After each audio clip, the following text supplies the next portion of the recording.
Benim adım Mustafa Eren. Ben Orman Okulu 3. seviye liderlik eğitimi alıyorum ve portfolyomu hazırlamak için bugün sizlere Orman Okulu'nda kullandığımız bazı aletlerin bakımını nasıl yapacağımızı anlatacağım. Bu aletleri uzun süre kullanmak isteriz. Bunun için de iyi bir bakım yapmamız bu aletlere çok önemli. Bugün 4 temel aletimize bakım yapacağız. Orman Okulu'nda çokça kullandığımız aletler bunlar. Bunlardan ilki daha önceden tanıtmış olduğum kılıflı bıçak. Kılıflı bıçakla beraber elimizde bir de böyle bir biley taşımız var. Bu biley taşını masaya koyuyoruz.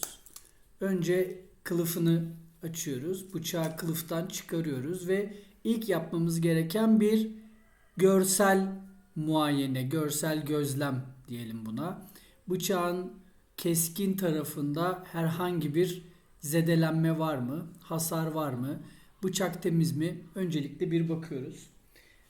Bıçağımızı her kullanımdan sonra mutlaka eldivenimizle şöyle bir temizlememiz gerekiyor. Bunun için belki bulaşık yıkarken kullandığımız metal telleri de kullanabiliriz. Şöyle sildikten sonra bıçağımızın temiz olduğunu görüyoruz.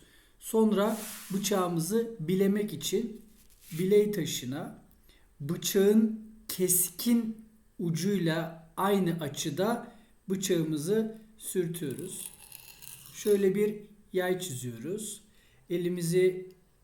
Sol elimizi şu noktada tutuyoruz ve bıçağın keskin tarafını taşa yerleştirdikten sonra şöyle bir yay çizerek bıçağın açısıyla aynı açıda bıçağımızı hareket ettiriyoruz. Zaten çıkan sesi siz de duyabiliyorsunuzdur. Eğer çok açıyı dar tutarsam o zaman bıçağın keskin ucunun sürtünmediğini göreceksiniz. Eğer çok dik tutarsam da biraz daha tok bir ses çıktığını göreceksiniz. Ama şu ses bizim için en uygun ses.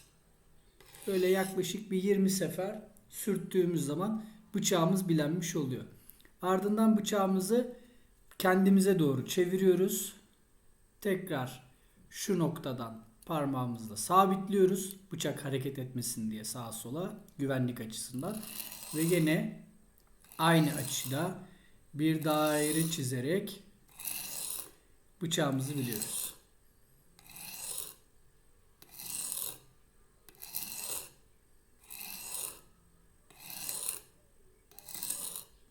Tüm aletlerimizin bakımında hassas olmamız gerekiyor. Bu aletleri uzun süre kullanabilmek için.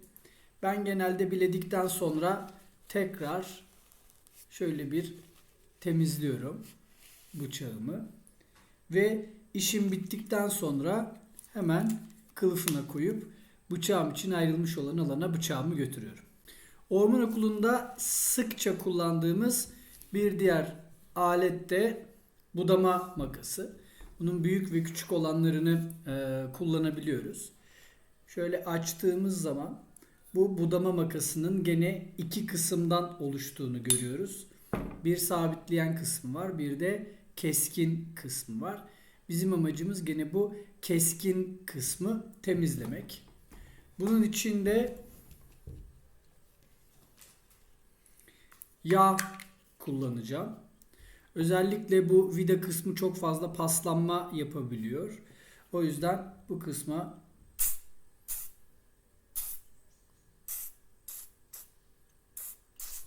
şöyle yağı sürüyorum ve gene eldivenimle ya da bunun için bir bulaşık teli de kullanabilirsiniz. Eldivenimle bu şekilde silerek güzel bir şekilde yağlıyorum.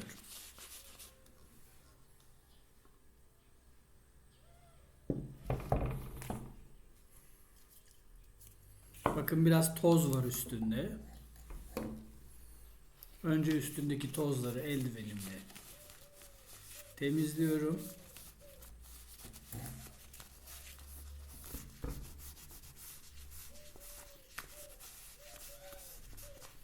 Budama makasının paslanmamasını isteriz. Bunu sağlamak için de mümkün olduğunca yerden, topraktan, nemli zeminlerden uzak tutmamız gerekir budama makasını.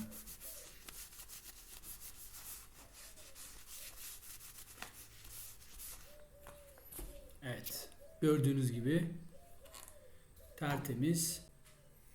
Orman okulunda kullandığımız bir diğer önemli alet de budama kancası. Bu budama kancasını iki kişi odunları yarmak için sıklıkla kullanıyoruz. Ve bu kancanın da keskin olması çok önemli. Orman okulunda kullandığımız aletler keskin olmaması bize daha büyük zararlar verebilir, tehlike arz edebilir. Dolayısıyla mutlaka keskin aletlerin kullanılması gerekir. Ve bu bileme taşımızla mum şeklindeki bileme taşımızla biz şimdi bu budama kancasını bileyeceğiz. Öncelikle şöyle keman gibi omzumuza yaslıyoruz budama kancasını ve ardından taşımızı şu şekilde gene aynı açıyla kancaya sürtüyoruz.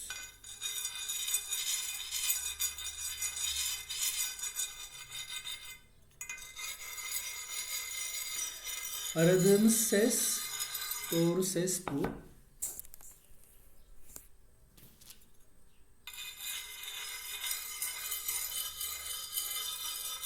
Eğer çok dik bir açıyla sürtersek bıçağımızı köreltme şansımız var, köreltme tehlikesi var. Bu yüzden aynı açıyla sürtüp şu sesi çıkartmaya özen gösteriyoruz. Şu değil.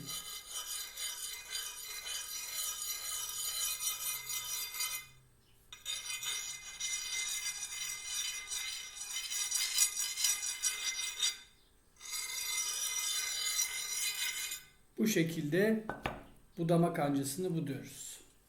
Ardından dirseğimizin iç kısmına ucunu koyup elimizle de sapından tuttuktan sonra bu sefer de diğer tarafını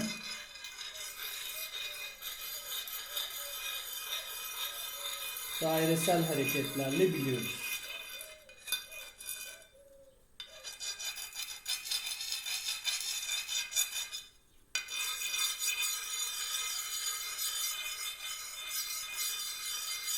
Orman okulunda sıklıkla kullandığımız sıradaki alet yay testere. Yay testerenin nasıl kullanıldığını daha önceden de söylemiştim zaten. Burası bıçak kısmı, keskin ucu. Yay testereyi aldığımız zaman öncelikle keskin ucu bir kontrol etmemiz gerekiyor. Burada görmüş olduğunuz dişlerde eksilmeler, kırılmalar olabiliyor. Bu durumda yay testereyi kullanırken saplanmasına ve güvenlik açısından tehlikeli bir durum oluşmasına sebep oluyor. O yüzden yay testerenin eğer bıçağında hasar varsa tamamıyla değiştirmemiz gerekiyor. Bunu da nasıl yapacağız? Bakın burada bir tane vidası var. Burada da bir gevşetme mekanizması var. Öncelikle bu mekanizmayı gevşetiyorum. Gevşetirken tabi koruyucu kılıfın mutlaka takılı olmasına özen gösteriyorum. Ardından şunu şöyle kaldırıp bakın şurada bir çentik var. Belki görebiliyorsunuz. Bu çentikten bıçağı şu şekilde çıkarıyorum. Çıkardıktan sonra vidasını da dilerseniz bir anahtar yardımıyla, dilerseniz de elinizle şu şekilde çıkarabilirsiniz. Bunun arka tarafı da yıldız tornavida için uygundur. Bu şekilde de çıkarabilirsiniz. Böylece gördüğünüz gibi bıçağı yay testereden tamamıyla çıkarmış oldum. Yeni yay testereyi takarken de tam ters sırayla bıçağı tekrar takabiliriz. Burada hangi delikten çıkarttığımız çok önemli. O yüzden öncelikle tam anlamıyla sabitlemeden önce şöyle bir ölçü almamız lazım. Bakıyorum mesela içerideki deliğe dar geliyor. O yüzden dışarıdaki deliği kullanmam gerekiyor. Bazen böyle farklı ölçülerde olabiliyor bıçaklar. Şu şekilde vidanın somununu da takıyorum.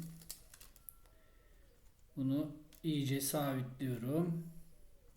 Hareket etmemesi, buradan çıkmaması benim güvenliğim açısından önemli. Ardından da dışarıdaki deliğe çentiyi taktım.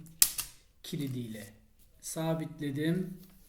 Ve en son mekanizmayı gererek yay testerenin bıçağını da bu şekilde değiştiriyorum. Böylece bugün orman okulunda kullandığımız aletlerin bakımını yapmayı öğrendik.